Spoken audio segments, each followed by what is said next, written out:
संसार को समस्या ही नहीं आई, तो भगवान का राज्य चाहते हैं या भक्ति का राज्य? तो हम तो यही कहेंगे कि आप भगवान का राज्य ना चाहें, आप चाहें तो भक्ति का राज्य चाहें, क्योंकि जरूरी नहीं कि जहां भगवान हो वहां भक्ति हो। ये जरूरी नहीं कि जहां भगवान होंगे वहां भक्ति होगी। कारण आवश्यकता नहीं कि जहां मंदिर है वहां पुजारी हो, लेकिन जहां पुजारी होगा ये निश्चित है कि वहां मंदिर जरूर होगा। तो कहने का भाव कि जहां भक्ति हो जरूरी, जहां भगवान हो जरूरी नहीं कि भक्ति होगी, लेकिन जहां भक्ति होगी वहां निश्चित है कि भगवान जरूर होंगे। तो ऐसी भक्ति की महिमा है। भक्ति का राज्य, भक्ति प्रशंसा करने लगी कि धन्या भागवती माता, धन्य है महाराज जी भागवत की कथा, जिन्होंने मेरे ज्ञान वैराग्य को मूर्छित अवस्था से जागृत अवस्था में कर दिया। तुम्हारो भक्ति भी प्रसन्न हो गई। और क्या स्थिति हो गई कि भक्ति सुतो तो तरुणो गृहीत्वा प्रेमे रूपा, और श्री कृष्ण गोविंद हरे मुरारी नाथेति नामानि मुहुर्मुहुः। भक्ति के दोनों बेटा जवान हो गए। ये कथा कैसी है? बहुत इससे बड़ी प्रेरणा मिलती है। भक्ति क्या है? भक्ति है माता। अगर भक्ति आपकी कमजोर है तो ज्ञान वैराग उसके पुत्र कोई और नहीं। ज्ञान हमारे अंदर है, वैराग्य हमारे अंदर है। अगर हमारी भक्ति कमजोर है तो हमारा ज्ञान भी बूढ़ा हो जाएगा, वैराग्य भी बूढ़ा हो जाएगा। लेकिन जब भक्ति हमारी पक्की होगी तो ज्ञान भी तरुण हो जाएगा और वैराग्य भी तरुण हो जाएगा। ये भक्ति की महिमा है। और जब वहां स्थिति हो गई तो क्या स्थिति हुई? भक्ति भी क्या बोलने लगी? श्री कृष्ण गोविंद हरे मुरारी नाथेति नामानि मुहुर्मुहुः। वहां भक्ति माता कहने लगी धन्य है भगवान कृष्ण की कथा। और कथम प्रविष्टा कथमागतेयं मध्ये मुनीना इति तर्कयन्तः।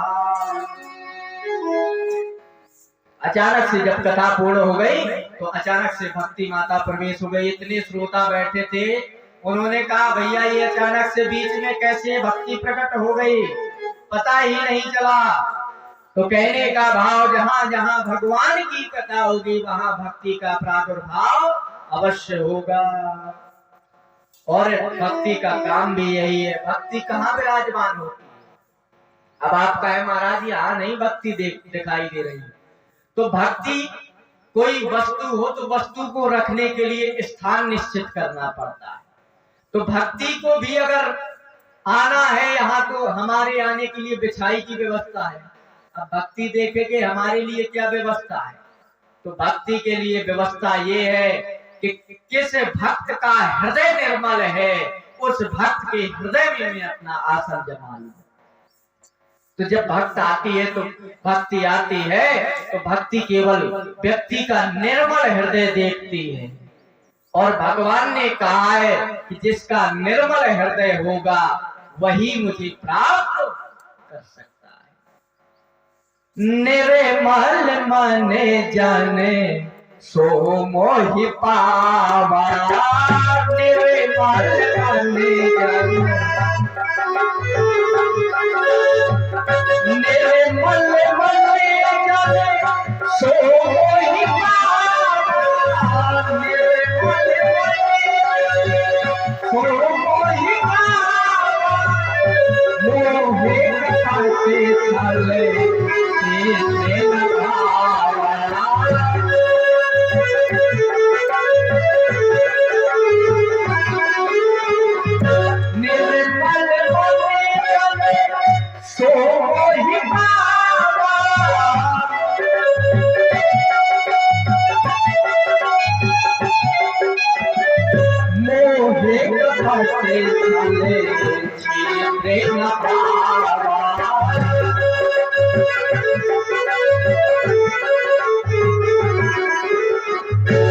भगवान ने भी कहा है कि जिसका मन निर्मल होगा उसी को मैं मिलूंगा, और जिसका मन निर्मल नहीं होगा उसके पास ना भक्ति आएगी ना भगवान आएंगे।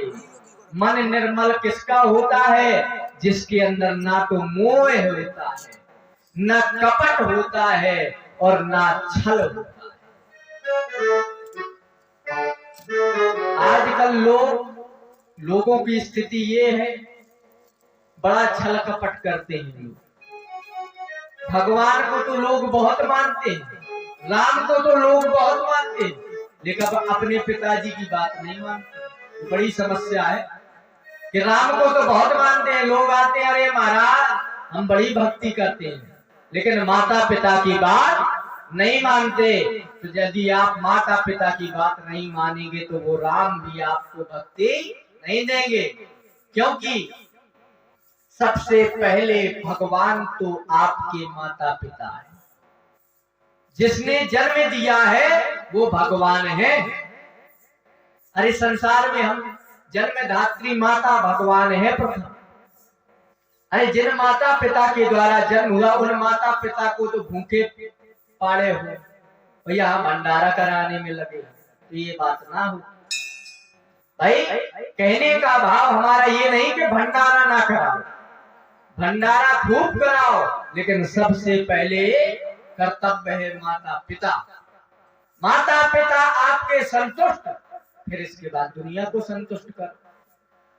और घर में नैया दाने, अम्मा चली भुनाने। कई लोगों की समस्या भी गई है। समस्या ये भी है कि आजकल लोग धर्म तो बहुत करना चाहते हैं, लेकिन धर्म भी अभिमान का करते हैं। लेकिन धर्म अभिमान का द्योतक नहीं होना चाहिए, धर्म भगवान का द्योतक होना चाहिए। अगर धर्म में अभिमान आएगा तो वो धर्म एक दिन आपको पतन की ओर ले जाएगा, लेकिन उसी धर्म में अगर भगवान आ जाएंगे तो वही धर्म आपको मुक्ति की ओर ले जाएगा। अगर धर्म में अभिमान आया तो निश्चित है पतन हो जाता है, क्योंकि धर्म में अभिमान नहीं होना चाहिए।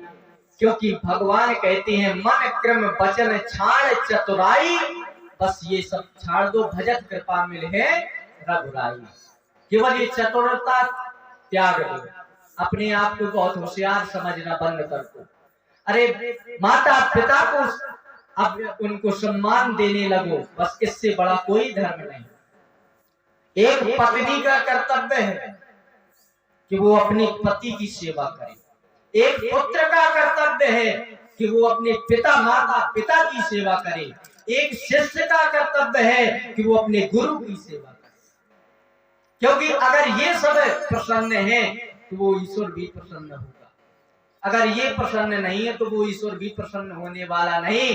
क्योंकि राम जी भी यहाँ पर आए हैं हमारी धरती पे, तो राम जी ने भी पिता की सेवा की, माता की सेवा की है। तो कहने का हमारा भाव ये है कि भगवान के साथ साथ अपने माता पिता को भी आगे रखना चाहिए, क्योंकि चार चीजें बढ़ती हैं सम्मान करने से। अभिवादन शीलस्य नित्यं वृद्धोपसेविनः, चत्वारि तस्य वर्धन्ते आयुर्विद्या यशो बलम्। अभिवादन जो सम्मान करता है उसके चार चीजें बढ़ती हैं। अभिवादन शीलस्य नित्यम, जो दूसरों का सम्मान करे, नित्यम वृद्धोपसेवना, अपने से बड़ों की सेवा करे, चत्वारि तस्य वर्धन्ते, चार चीजें उसकी बढ़ा करते हैं। क्या?